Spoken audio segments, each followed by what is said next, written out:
Good morning. Well, this. That's a winner. Coffee time.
Whew, that was coarse.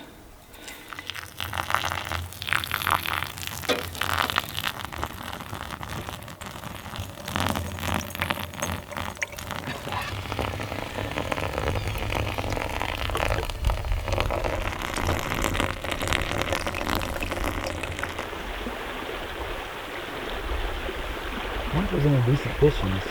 Maybe there's probably.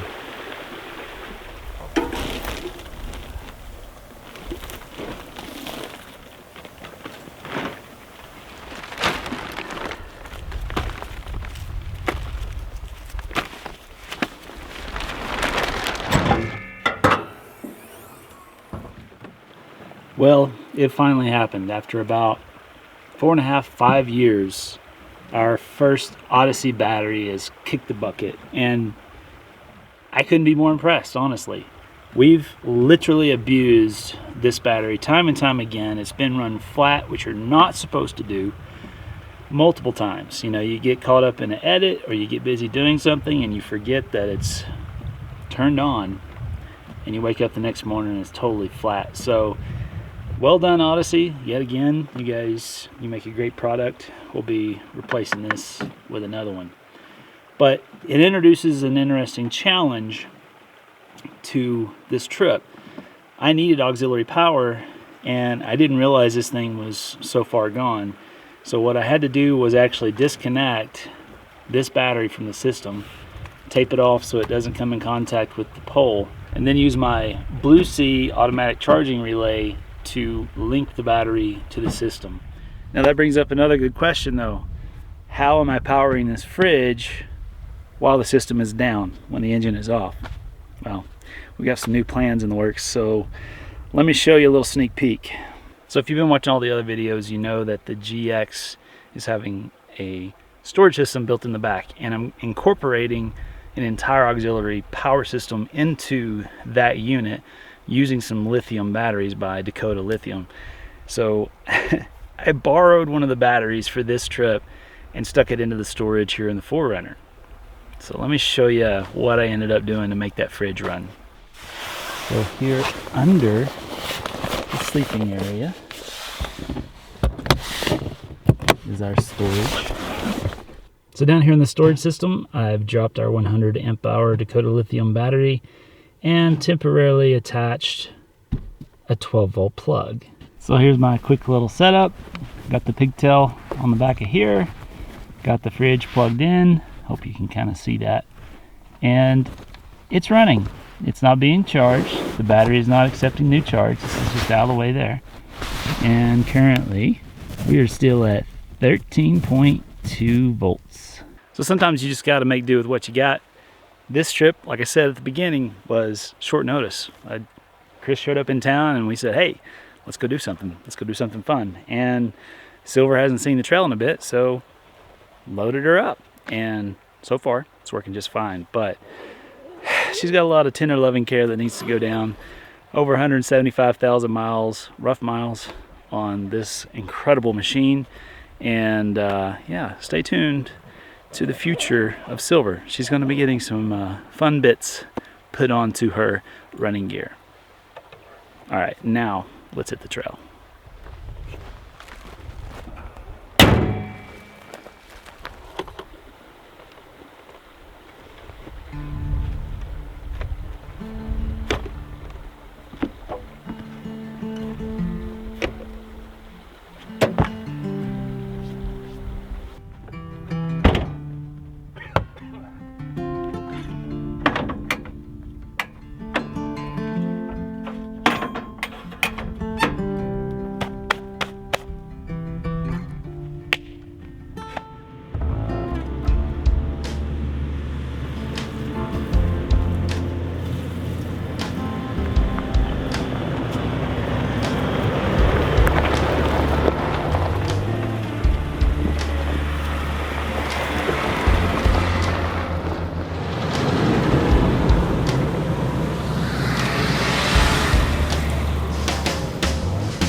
It never ends. Utah, baby. Wow.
What is it?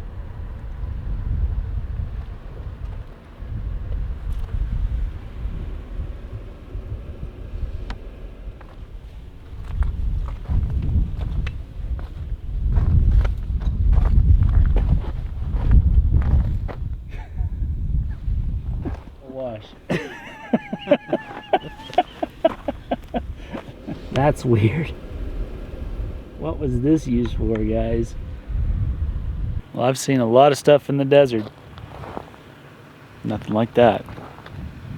That's weird. That is so weird. And it's not like there's a lot of water flowing.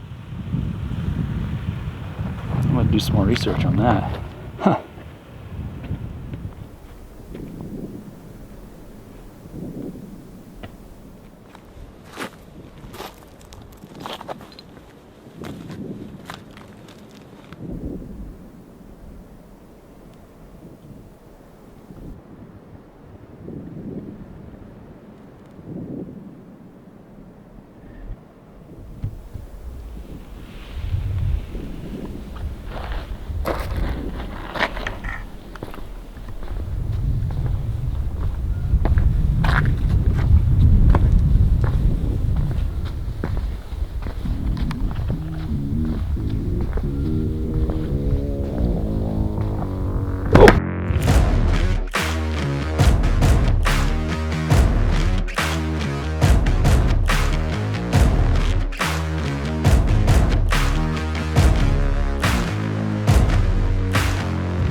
Just kidding.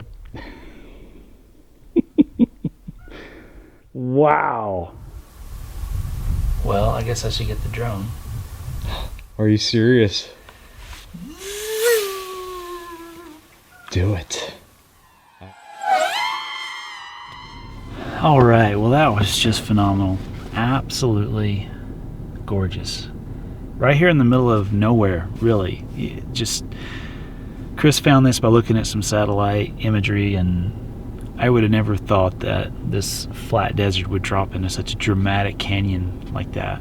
And wow, I could sit here for a while just to look at it. And what's really cool is right here on top of this little flat spot, we've got a really, really old campfire ring, cans, broken porcelain. This has been a camp for hundreds of years, and who knows who camped here before that. So I think they also appreciated just the incredible beauty to be found right here. It really takes you back. It really takes you back. And to share this with Chris, who is just so passionate about this type of stuff too, is really special. So it's been really, really, really fun today. Now we're just trying to eyeball a little bit on Gaia, a little bit on Google Maps, since we have just a touch of signal, and see if we can't find not just a sheltered camp, but something that's got a real durable surface, because the last thing we want to do is get dumped on and have a lot of mud to contend with. The road into this area was mostly rock, so I don't think we'll have any problems getting out. We won't be degrading the trails if it does decide to dump on us, but we want to try and keep that mindset going if we can. So we'll spend a little bit of time here on the phone, see what we can find. So, did you ever watch the Dukes of Hazzard growing up? Yeah, I loved it. Whoa, no, Flash, we're in hot pursuit! That was awesome. That was perfect.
It's coming.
Shredded cheese, turkey slices. Basically, I'm just using ingredients that I have. They don't need to taste good together. Bits of pepperoni, scoop of pizza sauce, more sourdough bread. It's gonna barely fit, but that's okay. Now, all we do is apply heat.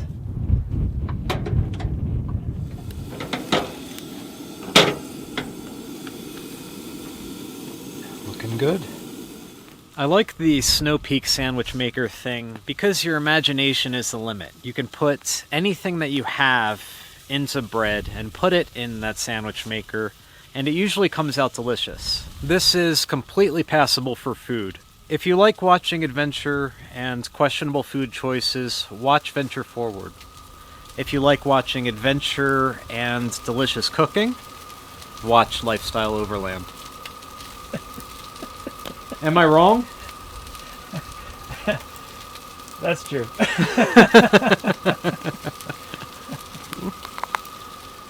How is it? Passable. That's all you need. Well, this will sustain life.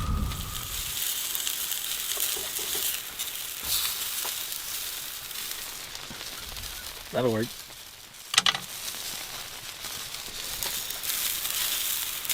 Hope you're hungry. I am. What is this? So this is pork chops with a potato, pepper, and mushroom hash. Awesome. Fantastic.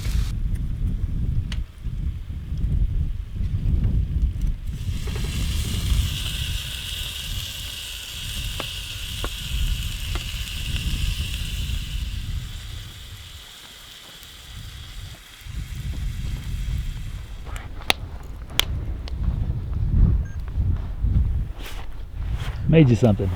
Thank you so much, Kevin. You're welcome. Enjoy. Should I? Go for it. All right, here we go. Let me know what you think. It tastes healthy. It tastes zesty. You know what the key is? Love. 3/4 stick of butter. Oh. Yeah. I do the same. Butter makes everything. That's better. it.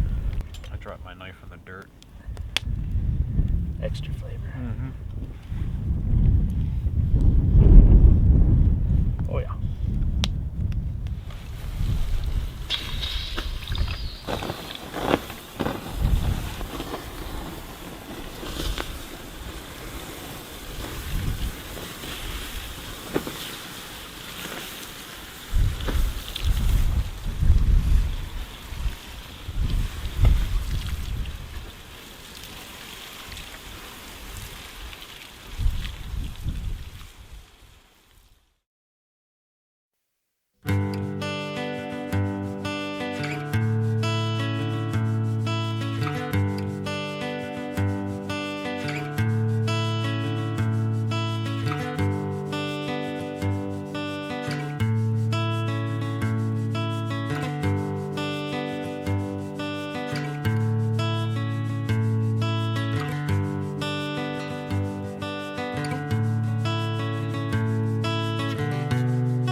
All right, guys, well, that's going to wrap up this episode. Thank you so much for riding along, Chris.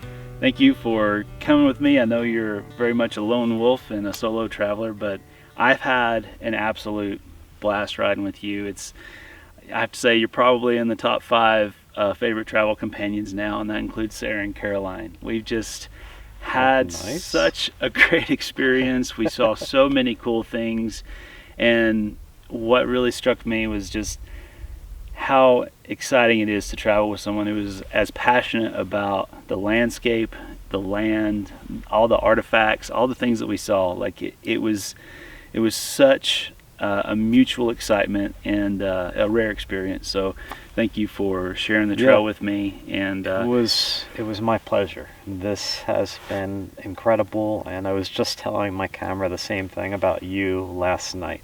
It's nice to be out here with a kindred spirit. Awesome. Well, if you guys haven't subscribed to Chris's channel, it's Venture4WD. I'm just going to pop up a link right over here. Go check him out. And he's probably one of my favorite channels. I love to turn his channel on, and it helps me unwind and unplug and just experience nature in a whole different way. So give him a check out. And then we've also got something special for Chris. And if you are familiar with his channel, you know what this is all about. If you're not, it's another reason to go and subscribe. But Chris, we got you a little parting gift with the finest vintage of Cheez-its known to man. Cheez-its. These are my favorite, and I often eat them on the trail in lieu of cooking something nice. Just put them in the passenger seat, grab a fistful, and jam them into my maw. But thank you so much, Kevin, and I appreciate you joining me and having me along. Awesome. Safe travels. Thank you. You too.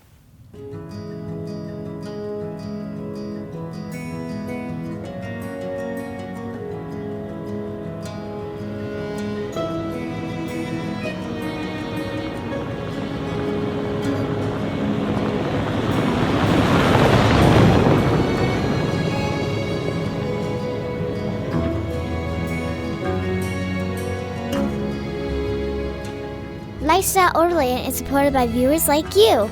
If you like following our adventures, then please join us on patreon.com/lifestyleoverland.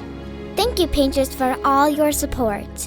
Until next time, stay curious.